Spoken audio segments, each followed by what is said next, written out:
Hello, welcome to Cavell Street, West Hobart. This is a relatively short street, but nonetheless it contains 4 heritage listed houses and another particularly important property that's actually integral to the current name of the street. I live very close to Cavell Street. In fact, my street joins Cavell Street. All of these houses on the top or northern side of this street. More on this a little later as we delve into Cavell Street. I want to start at the entrance to the street, both eastern and western bookends, as it were, with a couple of features not strictly in the street. Let's start with the eastern bookend. Not far from the corner of Cavell and Hill Street is the Hill Street Reservoir. First built in 1862 and added to in 1883, it is still in use today, albeit as a reserve water supply. Right next door at 1 Cavell Street, with its frontage, oddly enough, on Hill Street, is a nice architect-designed post-Federation brick home. It's called Sans-Souci, which is French for carefree, and harks back to an era when it was commonplace to give a house a name. Some other common ones in Hobart are Four Winds, Bonnie Doon and Doon View. Also directly opposite the Cavell Street entrance is a small dwelling that once served as the West Hobart bookmaker's premises and bookies' residence. The downstairs part, which protrudes outwards, was the bookie's shop itself. Fear not, if you fancy a punt on the horses, the West Hobart local, the Marquis of Hastings Hotel, a couple of doors up, serves that purpose today. I want to draw your attention to the house next door too, for no other reason that it's a wonderful Federation house with commanding views southwards over the Derwent, and has been externally tastefully decorated.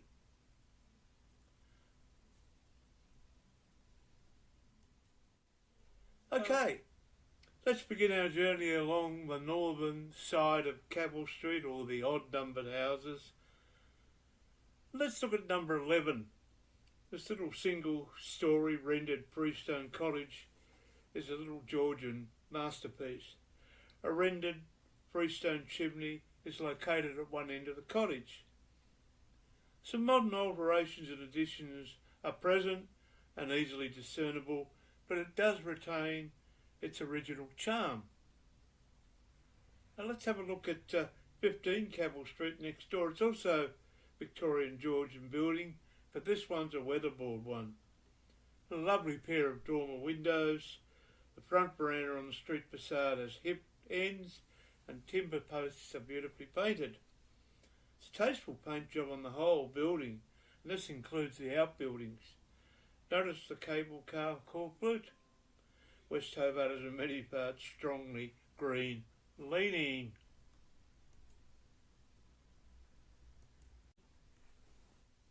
Okay, Mayfair on Cavell at street address 17 to 19 Cavell Street is a delightful historical residence that was once the home of Sir Eccles Snowden, a former Lord Mayor of Hobart. Cavell Street was named after Nurse Edith Cavell, who nursed Sir Eccles back to health during World War One. It was also actually an Anzac. There's a plaque at the end of Cavell Street to mark this, and a shout out to my good neighbour and long-term Cavell Street resident, Barry Stubbs, who was instrumental in getting this plaque set up. Cavell Street was formerly called Princess Street. Around 1920 or so, there's a lot of reorganisation of street names because a lot of duplications across the various suburbs.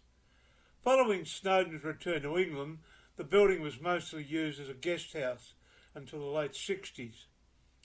The property was subsequently renovated and the 2 motel wings were built onto the front of the original home. The key attractive features of Mayfair are the 2 beautiful front twin gables and the gorgeous and highly distinctive orangey red tiled roof.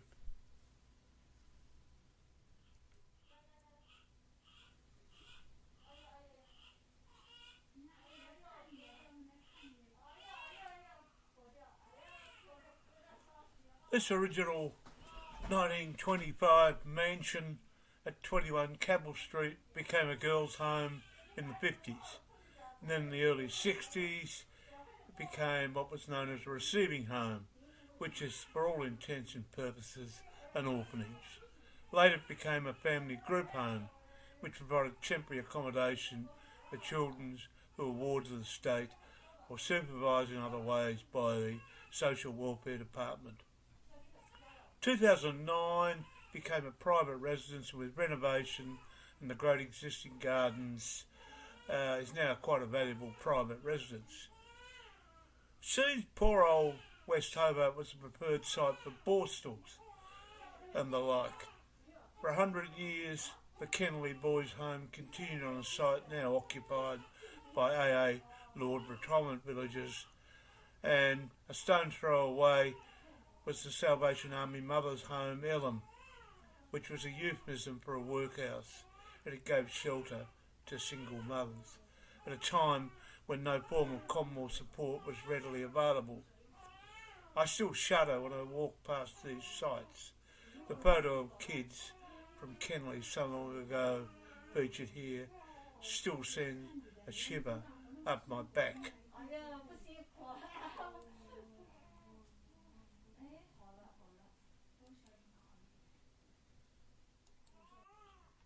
I want to spend some time discussing number 37, and it exemplifies our love of wrought iron in the interwar years in particular.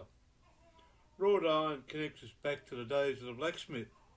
Its origins are likely to have evolved from the iron rims of cartwheels. 37 has a beautiful wrought iron fence set into the brickwork. It's painted in green and gold Federation colours. Common feature exemplified in this house is recessing a letterbox into the brickwork fence. I just love the wrought iron numbering on the house in longhand. The balcony also has wrought iron railings.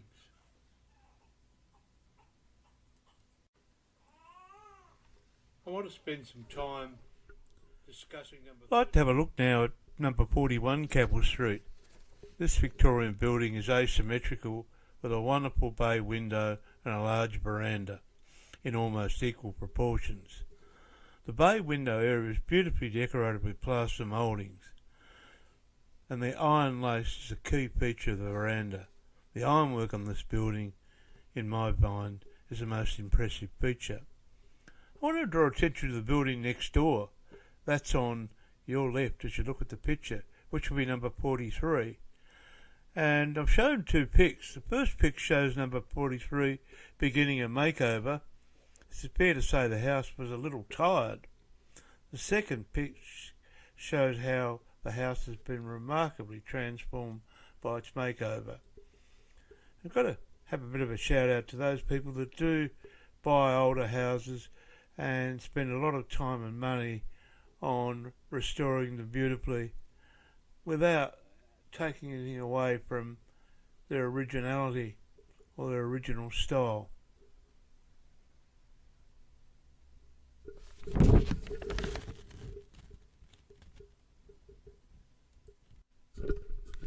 Essentially, West Hobart is a late Victorian Federation suburb, but with, of course, colonial era cottages and modern housing interspersed, where older buildings have been destroyed by fire or there have been subdivisions of larger properties.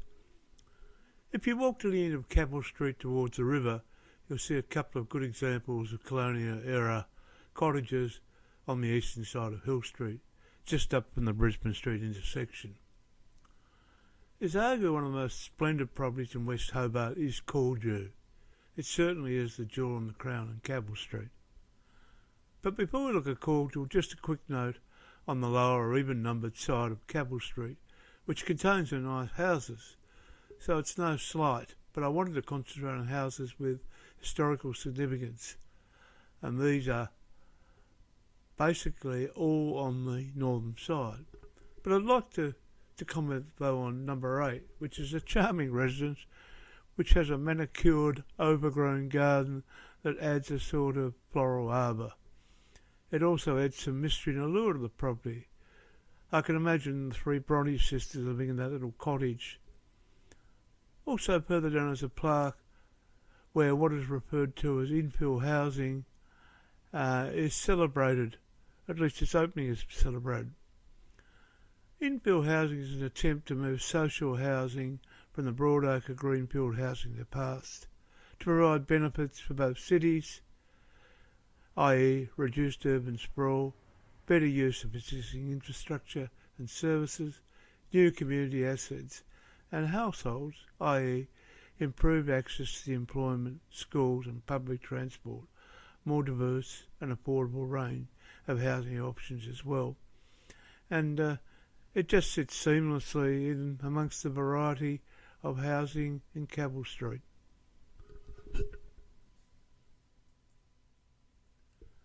Called Certainly the centerpiece of Cavell Street is one of Hobart's finest older houses, called It snuggles on large grounds which extend right through to the next street, Faraday Street. It has letterboxes, hence addresses, therefore in two streets. It has some beautiful trees in its ground, perhaps the most scenic, a huge weeping willow. It's probably lucky its grounds are so spacious, as weeping willows are brutes of trees in smaller yards, and their roots can demolish water and sewerage pipes. On Cavell Street, it retains its original hue and pine fence, lovely fence. House has been there for just over 160 years, but has been owned by only two families. The first owner was the man who had it built in 1861, John Woodcroft Graves, a successful solicitor of the time. The current owner is Don Langdon, who with his wife Jane run a well-known and long-standing car bodyworks business in Hobart. If you've been in Hobart a while, you've no doubt heard of it. The truck pictured here in Faraday Street and the old blue V8 Ford parked behind it, that you can just see, are in the outside of Faraday Street entrance to Calldew, and of course belong to the Langdons, who are bits of vintage veteran car enthusiasts. Actually, the best way to view a lot of Calldew is to get into Faraday Street, because the house is orientated closer to Faraday Street than Cavell Street. Beautiful house, beautiful property. The West Hobart tram line was opened in the 1900s. The route was hilly and had many steep corners. One distinctive feature of the route was the Y, a section of track at the intersection of Cavell and Goulburn, where trams had to reverse in order to negotiate the sharp bend into Cavell Street. The Y building was at one point a butcher shop, I believe, but is now a private residence. The West Hobart tram line was opened in the 1900s.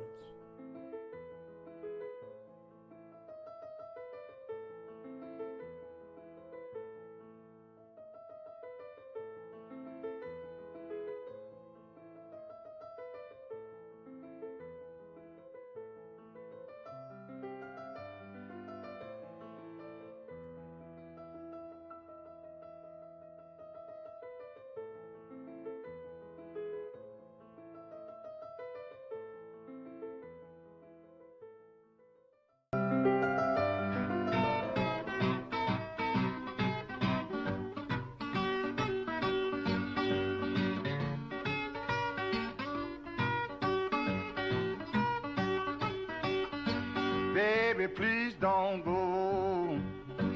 Baby, please don't go. Baby, please don't go back to New Orleans. You know it hurts me so. Baby, I'm way